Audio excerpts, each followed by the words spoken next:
Good evening to everyone present here. I cordially welcome you all to Tech Bharat 2021, Empowering EduTech and HealthTech. Tech Bharat is an initiative of Laghu Udyog Bharati, Karnataka, and IMS Foundation. Tech Bharat is envisioned as a platform to support startups and SMEs and be a guiding light to them in navigating their entrepreneurial journey. We are lucky to have found support from the Government of India at every stage, and we thank the ministers, officials, and representatives of Department of Education, Department of Health and Family Welfare, Department of Science and Technology, AICT, and CSIR in encouraging us and supporting our vision. We welcome you to this session on funding education and edupreneurs. By 2030, India will be the third largest economy at over 10 trillion. It will be a totally different environment. Are we ready to take our place beside USA and China as the top three largest economies of the world? To do this, we will need a knowledge society based on a robust education system with all the requisite attributes and characteristics in the context of changes in knowledge demands, technologies, and the way in which society lives and works. As India is currently witnessing a huge paradigm shift in the domestic education market, it has many young edupreneurs and entrepreneurs who need a global connect of investors in shaping India's future education. To discuss this further, we have an eminent panel with us today. Firstly, I would like to introduce Mr. Sunil Bangalore, President and CEO of Securex Systems. He will be moderating this session too. His primary responsibilities include defining, developing, and delivering cutting-edge cybersecurity solutions to global clientele. At Securex, he has been passionately involved in identifying and solving the cybersecurity challenges arising out of emerging technologies such as IoT, industrial automation, and Industry 4.0, and increased adoption of endpoint devices and cloud workloads. He's a strategic thought leader, providing immensely valuable market insights, technology paradigms such as AI and ML, blockchains, and encryption to an extremely diversified audience over past decade. He's an active member of angel and seed investment institutions, mentoring aspiring entrepreneurs in establishing successful startups and deliver unique technological capabilities to the ever-changing and growing digital world. Our heartfelt thanks to you for accepting our invitation, and we welcome you. We have Dr. U. Chandrasekhar, Program Director, Advise Wipro 3D. He's a researcher, administrator, and keen practitioner of additive manufacturing. He has 35 plus years of experience in mechanical analysis, experimental stress analysis, and additive manufacturing. He led ESCI Hyderabad as the director and Whale Tech University as Pro Vice Chancellor prior to the current job at Wipro 3D. He currently promotes industry institute collaborations through the Advise program of Wipro 3D. Thank you for accepting our invitation, Dr. Chandrasekhar, and a warm welcome to you. We also have Mr. Pradyumna Nag, partner, Preqate Advisory, with us. Preqate is a 10-year-old awarded management finance advisory, which has been frequently featured by publications for its breakthrough approach to financial advisory and management consulting. He has been in an advisory capacity in organizations that have raised over $150 million of private equity investments, ranging from the early stage startups to public companies across the world, and includes portfolios of top tier VCs like Sequoia, Axel Partners, BE, etc. His focus has been a specialist view in the path to funding and formative post-funding years to streamline and organize businesses using strong finance tools to do more with less and deploy an ROI style thinking. We are excited to have you here, Mr. Pradyumna, and welcome. Thank you. And now request Mr. Sunil Bangalore to take over the session and moderate it. Over to you, sir. Thanks, Vishu, and good morning, good afternoon, whichever part of the world you are in listening to this session.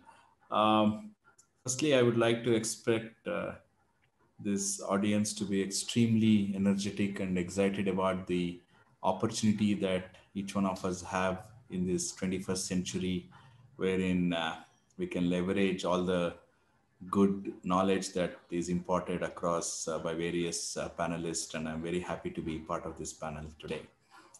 Thanks to Laghu Udyog Bharat for giving me an opportunity to share my little experiential knowledge on where this education industry is going and what are some of the nuances of educational industry and its ever-growing demand in getting what it calls as the key enablers or the building blocks of an effective and productive educational ecosystem. So, my initial opening remarks would be around three key aspects of educational industry, which I don't think is any different from any other industry. If we really look at the core constructs of education industry being the people, process, and technology, which is probably one of the standard frameworks measuring any industry transformation. The people wise, I think with the advancement of technology and the affordability of technology has transpired probably the 7 billion people of this world to look at what is education, what is the benefits of being educated, and how do I get educated. So I think the why part of education has probably gone away from everyone's mind now with the advent of various last mile capabilities in the communication sector. So if I really look at the aspect of process, I think education is the one of the most, in my opinion, adapted aspect of process innovation, considering we learned how to know things about what is behavioral analysis, what is professional and techniques and skills, and also learning about the knowledge of our history perspective. So education is probably the only industry that has roots back in as early as the start of the mankind. So I think the processes have evolved with a factor of time and ease of convenience of learning. So the process workflows are absolutely, in my opinion, so matured and so prevalent for us to adapt. So from a people and process perspective, I don't see any challenges in this industrial transformation of education. However, when it comes to technology, very important is how do we look into the 21st century paradigm of technology enablers that can feed into one, making this educational sector a lot more cost effective and affordable for one and all. Second aspect of it is how can this education enable better living and better prospects for each and every human being on this planet. And number three is how can this help build the required tools and techniques that can potentially evolve this whole educational system to be a lot more ease of and consumption and ease of adoption. If you really look at the role of an educational entrepreneur, I don't want to hit upon the entrepreneurial skills because I do know that each one of you have a significant amount of entrepreneurial skills or will learn that over a period of time. But the characteristics of the educational industry is something that one has to digest before one can become an entrepreneur. Because the very fact that the entrepreneur is a new terminology that is there in the dictionary is because there is a very inherent set of characteristics that educational industry brings to the table. Otherwise, we would have not had a specific segment of conversation today and we would have generalized it as a generalist entrepreneur. But the reason why when Tech Bharat approached me and I was talking to the organizing committee to say we need a separate track on edupreneur is the ability of an entrepreneur to adopt the core characteristics of this educational system so that the edupreneurial journey becomes a lot more successful and rewarding. So if you really look at the edupreneur adapting the educational industry characteristics, there are three core characteristics again.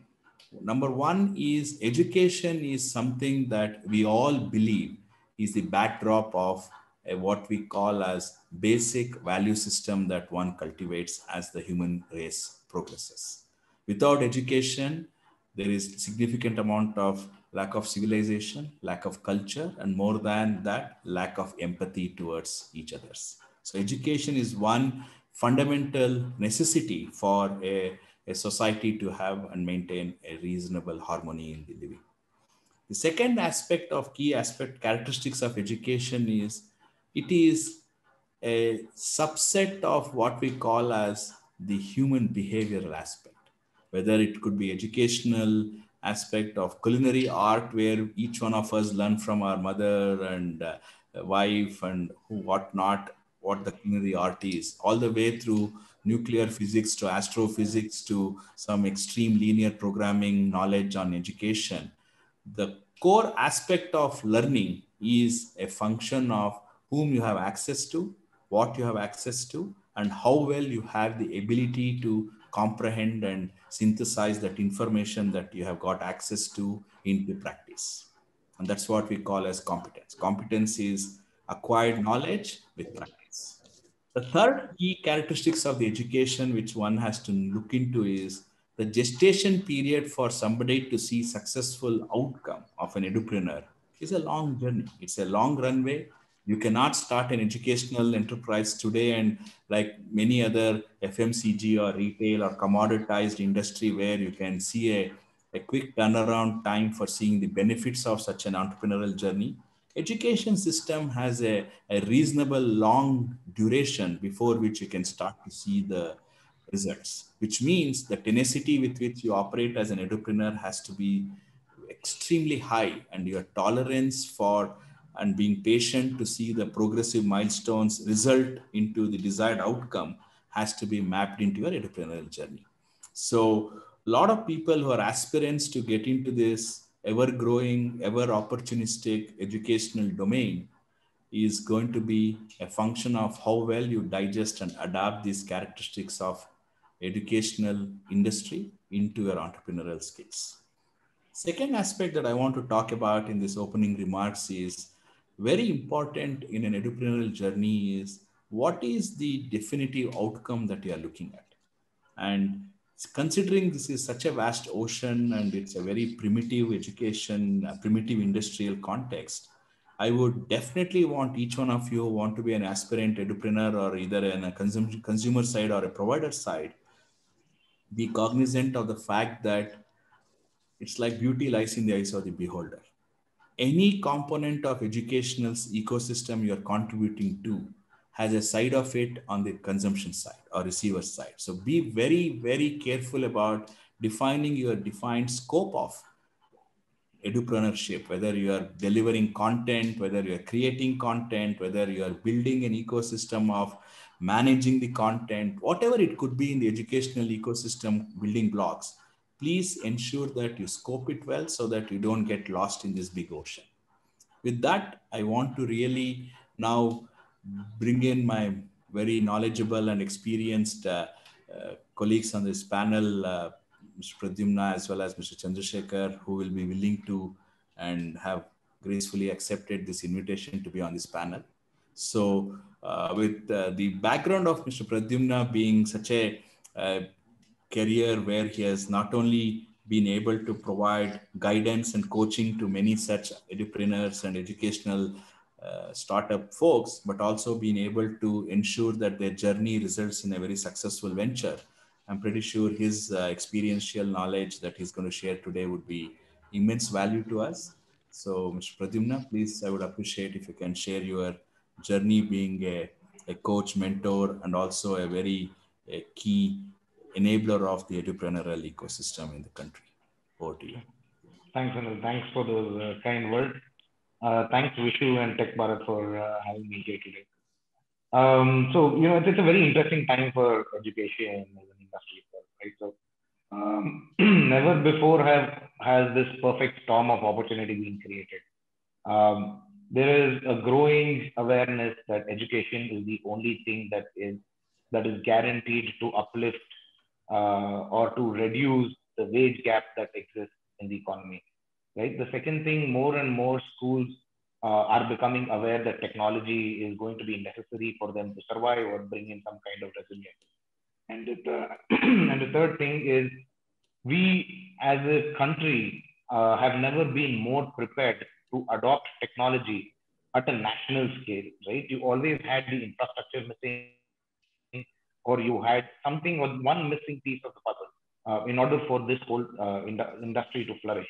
right now with the NEP coming in, a lot has kind of tied in together, and which is opening a lot of doors. So if you see what the estimates of growth are, it beats every other industry, right? So they're expecting that the education industry, the edutech industry itself, to do an 8 to 10 fold growth over the next 5 years. There is no industry which is comparable, right?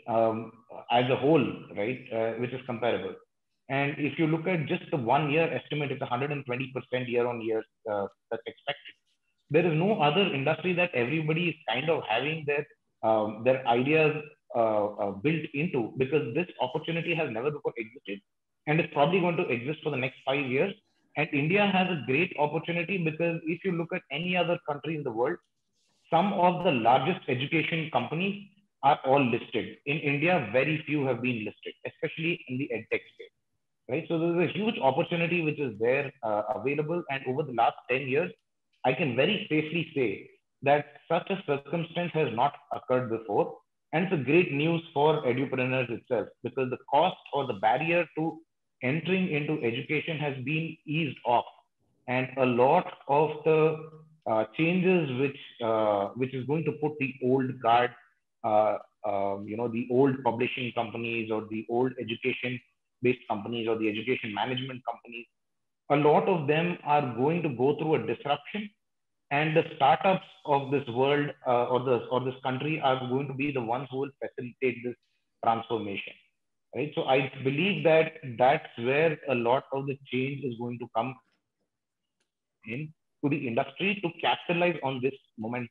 And there are a number of models. Like, the earlier the models were purely occurring at a schooling kind of a thing, right? Where you're appearing for a competitive exam. But over the future, I believe that it's going to get more and more implicit, because now you can consume content sitting at home. Like, class does not need to happen with you physically present at a facility anymore, right? So if something has been taught to us over 2020, it has been that education is more resilient than any other kind of industry, right? Because now the teachers came into every single household and were able to impart education.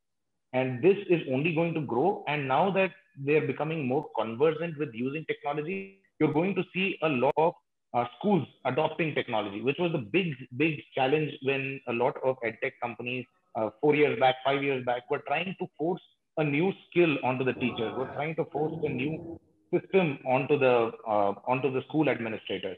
But now it's become easy. Now they're very open to using new models, and the NEP provides some kind of support to that, right? Like switching over to a 5+3+2 model puts us in line with the international educational model. So you can create content here, you can create competitive content here, which can be showcased anywhere in the world, simply because the medium of instruction that is popular in India is also the medium of instruction that is popular in most of the growing education systems, right? So you have English, which is going to also help us to gain that amount of leeway to enter into Africa or to enter into Southeast Asia.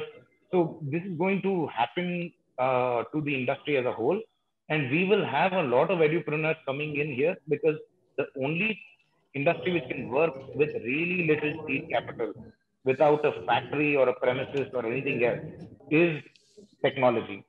So that's my 2 cents of why this industry is going to flourish. So I hand it back to you now, Sunil. You can take over. Excellent precursor to our continued conversation, Pradyumna. I think the way you laid it out really makes it more easier for people to understand that the education sector is at its most advantageous and pinnacle of opportunities that puts us a very interesting domain to latch onto. So I think, as you rightly said, education ecosystem has never been at this stage where the access to information and the most resilient way that education industry has transformed itself into despite the pandemic, I think is a very profound thought. Thank you so much. Now, I think with another eminent educationist and been in the system, as we have all heard about Dr. Chandrasekhar, in terms of his ability to be both a practitioner as well as a preacher, as an academician. I would like to invite Dr. Chandrasekhar to share his initial points of view on this entrepreneurial and educational ecosystem for enhancing the building block of maturity. Thank you, Mr.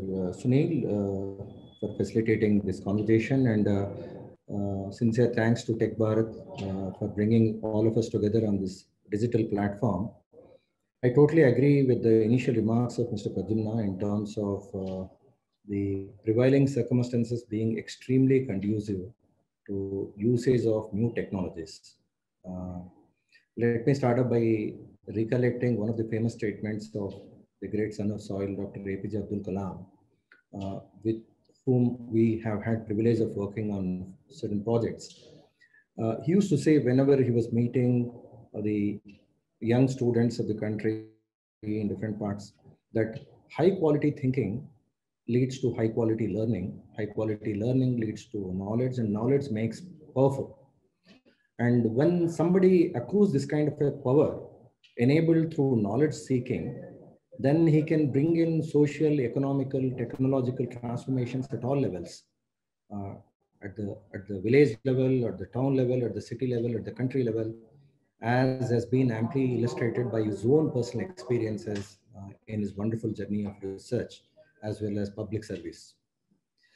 If you see, traditionally, the focus in the academic ecosystems has been on acquisition of certificates or degrees, maybe leading to careers.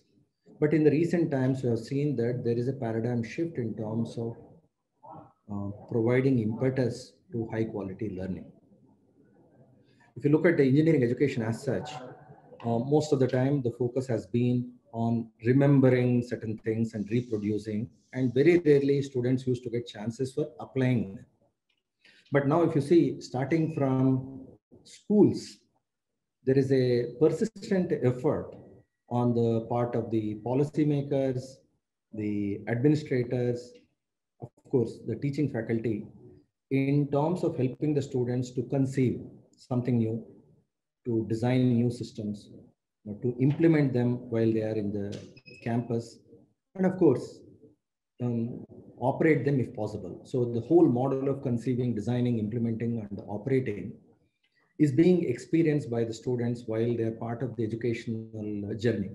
This is tremendous because of the fact that India as a country has been always at the forefront in terms of using IT technologies, digital technologies, leading some of the global initiatives.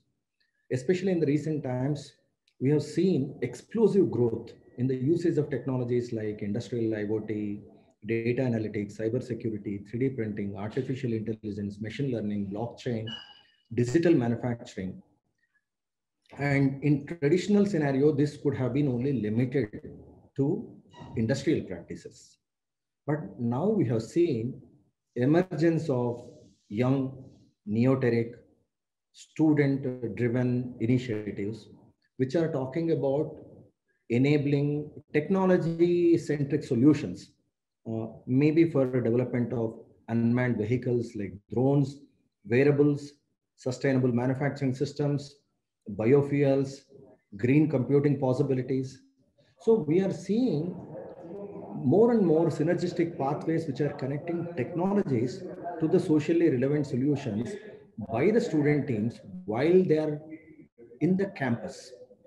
This is a great feature which has been evidenced in the recent times, and whether you are talking about science, technology, innovation policy of the scientific advisor, or we are talking about the innovation policy which has been driven through several programs of MHRD, ASIT, we are able to really see this kind of a pulse. We are able to sense this kind of a spirit wherein there is a concomitant effort in terms of promoting innovation, entrepreneurial kind of a thought process while students are pursuing the traditional or structured academic programs.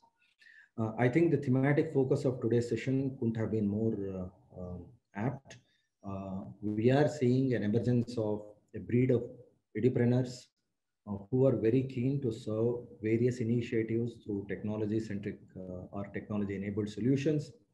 On other side, we are also seeing government-enabled or state-enabled mechanisms which are trying to provide a continuous, not only impetus, but also sustained support to these phenomena.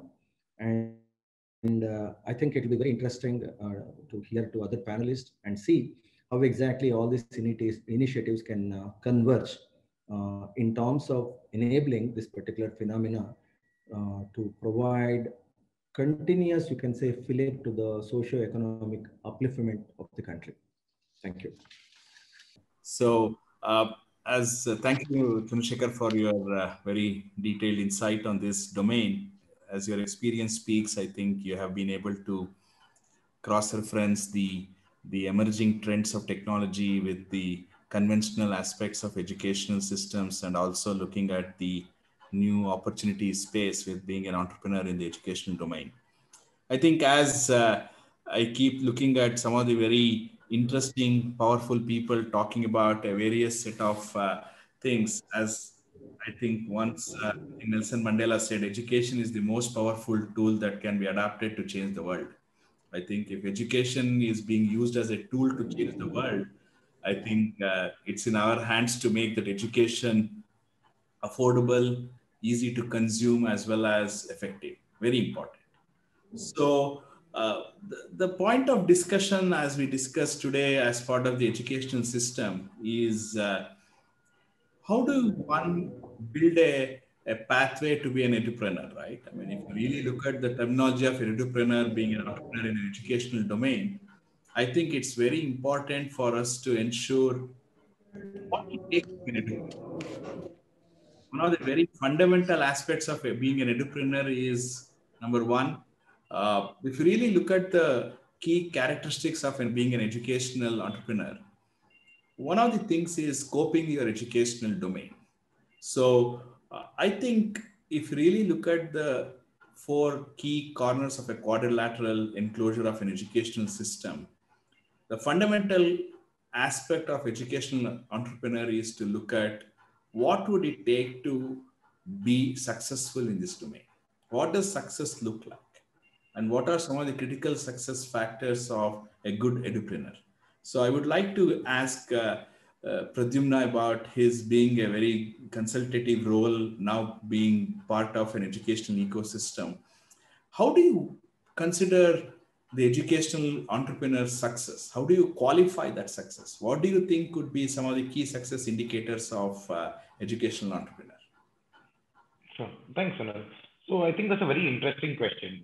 Just like every other entrepreneur, like Mohan Daspai, one of the other panels that I was speaking at, said, right, they need to have the drive and the zeal, because this is not like any other industry, right? So, but you need to have a special set of skill sets, because what you're dealing with here is you're dealing with working at volumes, right? If you look at any other person building, let's say, for example, a SaaS-based software, right, which is the other big thing right now in India, you're talking about businesses. You're not talking about learning outcomes. Here, what you do significantly impacts the learning and development that a child goes through.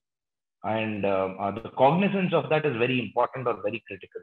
So businesses that embrace that and make that a part of their business model itself are relatively more higher in value than the ones that just look at them as potential customers for themselves, right? They need to have that ability to empathize with a student or a parent to be able to position their product, which is very, very critical in the education space.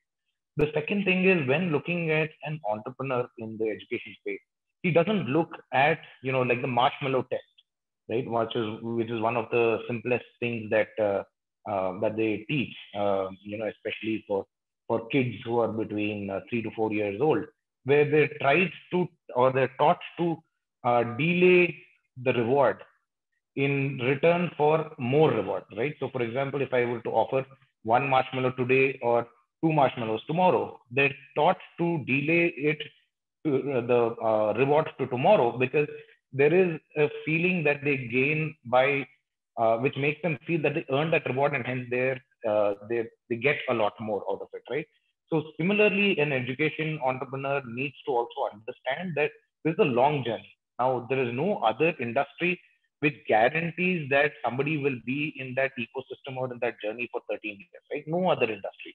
But here, the same student is going to pass through the same set of milestones of grade 1, grade 2, grade 3, all the way up to the qualifying out of, let's say, graduation. And you have the ability to be able to provide value to them over and over again. So if you are able to provide them quality from day one, hoping that, you're talking about long-term value, then those business models are likely to succeed more. And an entrepreneur who understands that I'm in this for the long game is somebody who will do a lot better as compared to the other entrepreneurs. The third thing is many of the entrepreneurs that we work with, especially the successful ones in the education space, understand how important content is. Right? Because there is no better qualifier than content and how it is going to be disseminated and how it's going to be consumed and how it's going to be measured and what outcome it has. Most other businesses, if you, for example, make chocolates, it's consumed, and once it's consumed, your transaction is complete. But here you're talking about teaching them, let's say, physics, right? You're teaching them about a single portion of a module of physics. And if they do not grasp that, the impact could be on them not being able to grasp several chapters or several years of learning, which have been robbed of them because you did not do a good enough job, right? So that responsibility kind of needs to also come in to the business model and to the entrepreneur, that what they're creating in terms of content should be reflective of the best that is out there, at least from the relationship standpoint. So the last thing that I would say is, and every entrepreneur in this thing has to think volumes, right? And in the education space, you're not going to be selling a niche product or service unless you're somebody like a finishing school, right? In which case you're building a lifestyle business. You're not building an enterprise. And you are on an endeavor to build an enterprise as an entrepreneur, right? Not as a lifestyle business. So if you're going to be building an enterprise, it has to be at scale, which means you need to work at scale. You need to think about scale, and you need to be able to envision your business operating at scale, right? And you need to draw your steps working at scale, and you need to capture your market as well at scale. So I think these are the key critical differences that I see between an entrepreneur who in any other industry as compared to an entrepreneur in the education space. I think that's a very good words of wisdom, I think, from your experiential learning, Pradyumna. But I think as Chandrasekhar also has been around in this domain for a few decades now, would you like to add a point or two to this critical success factors of an entrepreneur? Yes. Yeah, thank you. Yeah, surely. I understood the question as what are those specific metrics which define the success of entrepreneur. As rightly pointed out, the numbers are always important. For example, Mr. Pradyumna talked about what is the revenue that one can garner through entrepreneurial journey is important, or the number of students who reach up to in terms of enabling the programs is very important. But what I have seen in the recent times alongside of the numbers is the quality. Typically, a student in his campus, if you're talking about technology-enabled programs, he doesn't get chance to develop solutions which are at higher TRL levels. At most, you can look at the prototypes or the products which he develops, either part of his dissertation program or as part of his demonstration program, is at TRL 1 or at most.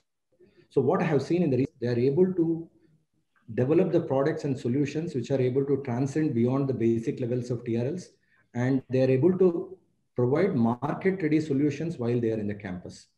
That's the reason why we have seen significant VC funding flowing into certain campuses. Maybe IITs are some of the exemplars, but we have seen even the VC funding flowing into other campuses. So the impact of edupreneurship is about inspiring the students to provide higher quality solutions. The other one, which I would like to specifically mention, is the social impact. See, if you take an instance of somebody who is able to develop the water cleaning technology with extremely affordable chemicals, as it has happened a couple of years ago with the BIRAC funding for a VIT student. Or imagine that somebody from VGTA Mumbai who could develop, using the principles of additive manufacturing, a mass customized implant for orthopedic surgical interventions, which were taking many months before. She was able to compress into a few days of time using the powerful technologies like reverse engineering or 3D scanning, additive manufacturing, and post-processing. So I would like to emphasize that alongside of the numbers, the metrics through which the impact of Edupreneur could possibly be evaluated is about quality enrichment and also impact which he or she is able to create on the socio-economic status, especially of the stakeholders who are in the vicinity. Very, very interesting thoughts. I think one of the very important aspects, myself being an investor and a part of many angel and investing communities, I would like to add a few points of success factors myself, considering most of the target audience are either startup ecosystem players, or some of them are aspiring to be a good entrepreneur, edupreneur. So a few things that are very important to keep in mind before you approach for a success factor is the source of funding. I think very important for us is to start any business. Wish it was free, but it's not, right? It causes a significant amount of stress if you do not have enough capital infusion into your organization to sustain and survive before you scale the organization and meet the success path. So a few pointers that I would like to re-emphasize on the success factors of edupreneurs with a little bit of entrepreneurship built into it is, one is know your exit paths. Very important for any edupreneur, especially being a long-term educational startup guy. It's very important for you to understand what are the exit paths that exist for you to look out for before you even embark on a journey, which is where a lot of successful entrepreneurs have become a lot more relevant in the industry. Second, very critical aspect is, what is your unique aspect of your business model or business idea or educational domain? In fact, one of the very thing that we call as a prior art, or what we call as something that is very fundamental to a common sense, always gets the attention of a lot of investors because they can correlate that. Uniqueness is not about doing something that doesn't exist. Uniqueness is doing about something that exists in a newer or creative way, which is what we call as an innovative way. As I indicated, education being one of the most primitive industries in the entire mankind, I think it's very important for educational entrepreneurs to look out for what domain is right, what domain is the problem solution that you are providing. The solution to the problem is done in a unique way. That would give you the right valuation, that would give you the right eyes and ears of an investor. Last but not the least, for a successful edupreneur, that in my mind we have to look out for is, what is the monetization aspect of this whole entrepreneurship? A lot of times educational entrepreneurs forget the fact that monetization could be in terms of soft and intangible value. Like as Dr. Chandrasekhar clearly outlined, giving back to society, societal responsibility, community service, community give back is something that a lot of times entrepreneurs forget, especially when they are in domains like healthcare and education, to focus on, because monetization happens when you create an impact in the society, when you create an impact in the community, where the purpose with which you started a journey on entrepreneurship translates into results. The impact is a very critical aspect of your entrepreneurship. So in supplemental to what Pradyumna and Chandrasekhar talked about, I would really emphasize on the fact that ability to build a survival and sustainable investment model and getting the source of capital and capital infusion and defining that with a right exit strategies is going to be a very critical aspect of successful exit. Otherwise, you may be ending up in a very incomplete mission that you chart out for. So That's please keep an eye on what you need and how you need to build your business plan so that there is a reasonable amount of resonance with the investment community to secure capital infusion.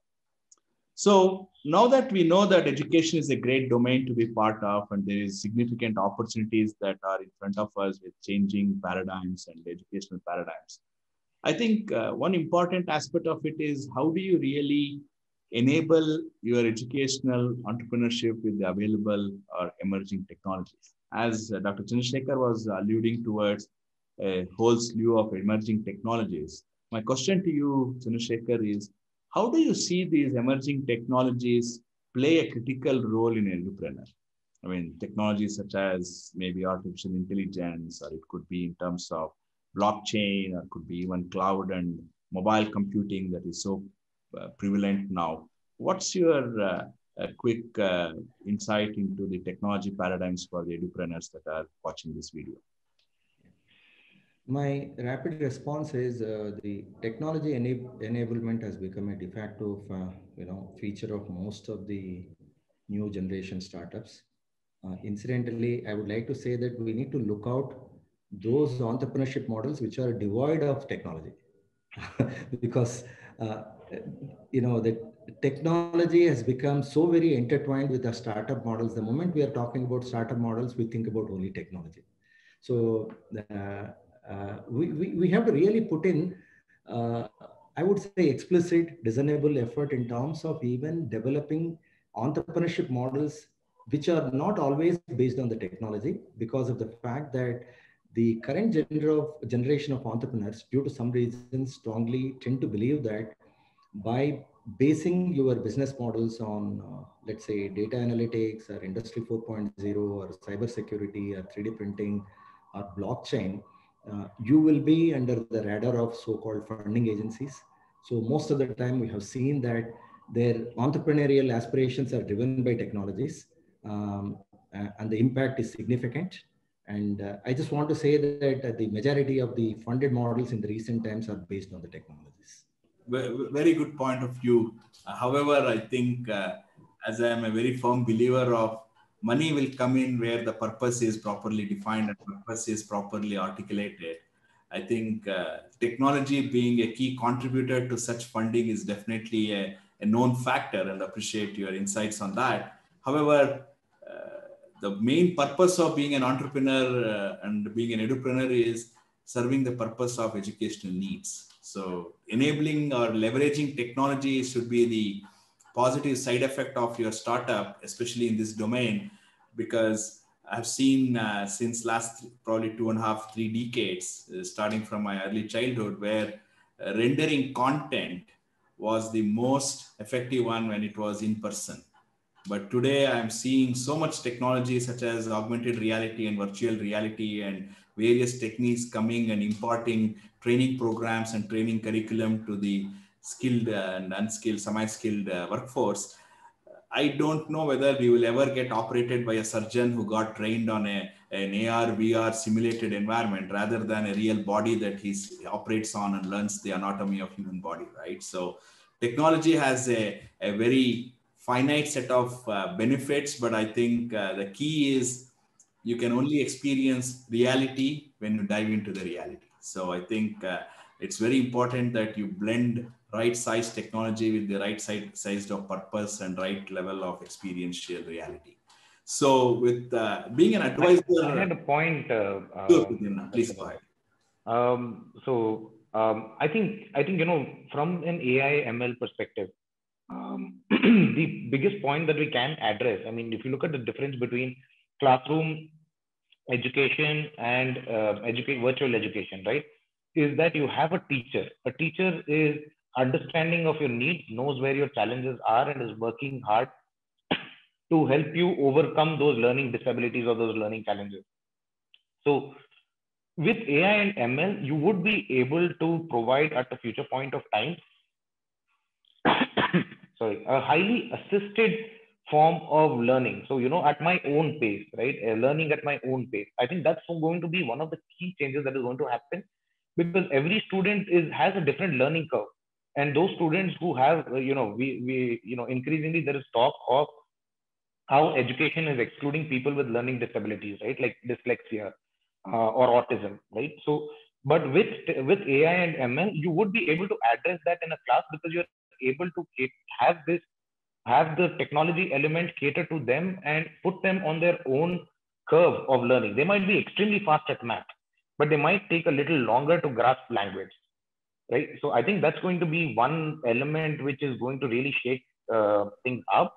And the second thing is, I think we have not been, at least in the West, you have the concept of exploratory learning baked into education itself. You know, where me as a student, I can choose to study about things irrespective of whether it is there in the textbook or not, right? So against a topic, let's say atom, right? I can study about a whole plethora of information or access video and content about all of that in my same channel or in my same device. So actually, these 2 points are where technology will have a bigger role to play. I mean, that's my personal take on it. And considering that next 5 years, I would see that. I would see my kids. I would like to see them grow into a world where learning is by their own design. Very, very, very well said, Pradyumna. I think this reminds me of a very interesting quote from somewhere I had read. Formal education will make you a living. A self-education will give you a fortune. I think very, very important aspect of education is you need a good blend of formal as well as self-learning and self-educatory modules, because you can both make a living and get a fortune, hopefully. So, Sunil, can I just add one quick sure. point to whatever Mr. Pradyumna said? It just kindled me. Say, Mr. Pradyumna, you mentioned about the usage of technology with a purpose. I'm aware of one startup model which is based on picking up the EEG signals from the children who are slow learners or who are autistic. And then he has developed a data analytic model by which you can develop the pedagogy depending upon the stimuli which he is getting. So it's a fantastic mix of technology with a purpose. And Right. now he's implementing for so many children who are slow learners in both rural settings and urban settings. So couldn't have agreed with you more. Right. And again, I'm a man of quotes. So this is like a child which is educated only in the school is actually an uneducated child. So Yeah, there that's is correct. significant amount of education that we get from various sources and various technologies and various forms and mediums of education and knowledge. So very interestingly, this translates into my probably last question to both of you is having seen the significant effort from various policymakers and various initiatives of the government, which plays a very primary and important and prominent role in building the educational platform of the country. Do you foresee with the new education policy that has been constituted and shared in the recent past, what could be a few domains that you recommend for budding or aspiring edupreneurs to pick up and drive? Because one of the very important aspect is how do we translate that the vision statement of the National Educational Council and the National Educational Policy Framework translate into reality. At the end of the day, reality is when you make your hands dirty. So I would like to hear your individual thoughts on what opportunity space is in front of us and the edupreneurs, and what is your advice to them to pick which domain would be much more appropriate for the country, specifically considering we should not be focusing on only urban population, but also there is a huge rural population that is looking up to adapting this new education policy constructs and enabling themselves to be a lot more educated. Over to you, Pradyumna. Yeah, I think so. One of the largest opportunities that arises is on how we as government is not separate from the people anymore, right? When it comes to education, government is very much a part of our daily life and daily existence, right? In all the other departments, we are either a beneficiary of the government or we are a contributor to the government. Here, the government is alongside us, right? So we are in this case making tools for the government becomes extremely critical, right? Whether it is content tools or things like providing assessment tools becomes extremely essential, because without this, it is very hard to measure the outcomes. even when you switch over to a 5+3+2 model, unless and until you understand whether or not it is improving learning or not, is as critical as you switching over or you changing your books or changing your curriculum, right? Because the idea behind any assessment is to evaluate whether there is a need for more development or improvement. And this is where a lot of startups or a lot of edupreneurs have an opportunity to be able to work with the government on either on the content side or on the assessment side, right? And what can they create for both the government and for individual schools from a B to S to C kind of a model to be able to cater to this segment of the population. And here you're talking about not only the state boards, but also the central boards, and you have the ICSE boards. All are going to fall into the same system, right? Which has not happened earlier. So earlier, the CBSE would operate by itself, ISC would operate by itself, and SSE would operate by itself. So now you have an opportunity of building a product that caters to every single student right now in the country. And that is something that, you know, a lot of edupreneurs are going to jump into.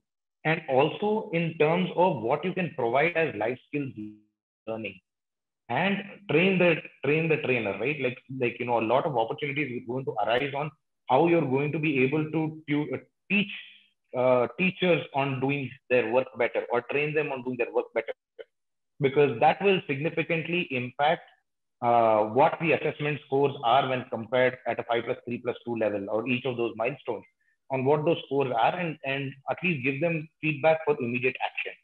So I think these opportunities are what I foresee, at least to be strong outcomes in the next few years. Yeah, it's absolutely an essential platform for seeding the growth of our educational system. So, Chandrasekhar, what are your opinions? Yeah. My quick response. I think we have got a couple of minutes more. Yeah, I just will recount one of the recent experiences. Government of India, through a NITI Aayog program, implemented Atal Tinkering Labs in close to 10,000 schools, encompassing rural, semi-urban, and urban locations, wherein the focus is on developing those problem-solving skills and design thinking schools among the young students who can create products and prototypes representative of their ideas. This has been called ATL labs. So why am I mentioning is, if you look at any sector, including the medical sector, there is a big need for developing make in India products. That's why government has given recently, the call for Atmanirbharata or self-reliance. But unfortunately, we are happy in terms of providing support services. We don't want to take the ownership for developing of complex products. But the recent pandemic situations have brought out one particular feature to the forefront. Even the small companies in far-flung locations have been able to develop personal protection equipment. In some of the cases, I've seen even from places like Jaipur, Belgaum, etc., they have been able to develop the ventilator solutions, small companies, limited access, but they have been able to develop complex solutions. So given a chance and given the right environment, our students, our entrepreneurs are capable of developing, whether you're talking about vaccines or you're talking about complex medical devices, they're capable of developing and delivering. So I see the new education policy as well as the university-driven systems should be able to develop problem solvers, product designers and developers out of our student community. I see this as a big scope because of the fact that if we don't shy away from product development right from early stages of our academic journey, then in 4 to 5 years down the line, you will see maybe tens of thousands of great product developers emerging from our campuses. That's where I see the entire policy being aligned with. No, absolutely. You harvest what you sow. So unless you sow the right seeds, it's very hard to get the right harvesting, right? So I think education and entrepreneurship and the entire ecosystem of education is probably a topic of probably couple of days of discussion and couple of months of implementation. But with a short span of 60-75 minutes that we have got, I think we have got a very good culmination of your thoughts. I must really appreciate the way, with a lot of precision and crispness that you shared about the success factors for edupreneurs, all the way from opportunities that this new education policy creates, and some of the critical aspects of technology-enabled startups that would potentially build resiliency and sustainability and scaling. One leaving thought that I want to add to this panel discussion is the success and the prosperity of a country relies on its grassroots levels of education and its adoption into making the change that is required. So needless to say, the educational industry is looking for a lot more innovative and creative edupreneurs bringing out new products, new ideas, new design thinking, new levels of probably innovation thinking. My only concluding remarks on this session would be that considering that we have a huge opportunity in front of us, a huge amount of thrust given by the government through this Atmanirbhar Bharat program and putting a lot of investment plans. I recently realized Prime Minister Modi ji presented 1,000 crore outlay for startups just to promote certain level of enthusiasm. I'm pretty sure that would not suffice for any industry, but I'm pretty sure there is a significant follow-up things to happen. I personally feel that there is a whole new need of a private, public, and also probably industry academic partnerships to evolve in making this educational system a lot more vibrant and it's filled with a lot more newer and smaller but effective ideation and translation them into enterprises. So that's my concluding thought. Any concluding thought from you, Pradyumna, followed by Chandrasekhar? Yeah, I think my only concluding thought is, I think the bigger challenge that anybody kind of has to solve, which I would love to see somebody solve, is to bring the students back to the classroom. Right, so I'm talking about at the rural areas to be able to get the children back, right, and not have them become take up labor jobs or take up child labor jobs essentially. So I think anything on that scale would definitely be something that will change the face of India itself. And the second thing is, I think in terms of an openness, like we have understood that edupreneurship has a big potential, but can there be public-private partnership models that are fostered, right, with this new opportunity where we are able to partner with private institutions and create new avenues where capital can be better allocated or capital can be brought in? I think that would be the defining factor of how fast we reach those goals, as well as how quickly the industry will leapfrog. So I mean, those are my lasting thoughts on it. Absolutely. Multi-pronged approach for sourcing capital as well as facilitating a lot more abundance resource platform would definitely be a very critical platform that we need. Yeah, a quick response would be, several factors have stimulated the growth of edupreneurs in the recent times, and also the government has come out with many policies to support them. But sustaining the growth is very important. There are many policies, there are many missions which are started with a lot of vigor, but in course of time, we see them getting diluted. But as a country which is gearing up towards self-reliance in all the industrial and strategic sectors, we need to make sure that this growth is sustained through multi-pronged approach. That's very well said. I think as people say, even the journey to Himalaya starts with a single step. I think yes, we need to start with a single step of moving that towards this journey of making the country prosperous, which education plays a very critical role. So thank you so much for your valuable time. I know each one of us have very busy schedules, but I think making time to contribute back to a very insightful and informative session like this today, I'm very grateful to have you as part of my panel and looking forward to many more continued interactions. And I'm pretty sure with this initiative of Tech Bharat, we'll all be part of one community, that is, how do we make the educational system a lot more vibrant, affordable, adaptable, and an enabler. So thank you so much. Really appreciate your contribution to this panel discussion and looking forward to engaging with you. Thank you so much. Thank you, Mr. Sunil and Mr. Pradyumna and Tech Bharat for enabling this. It was really a stimulating conversation. Thank you so much. Thank you, Sunil. Thank you. And on behalf of Tech Bharat, a heartfelt thanks to all of you. Thank you. I mean, you've been all have busy schedules and you've taken time out. Thank you so much. It was an informative session, and I'm sure the audience will find some very key takeaways from this session.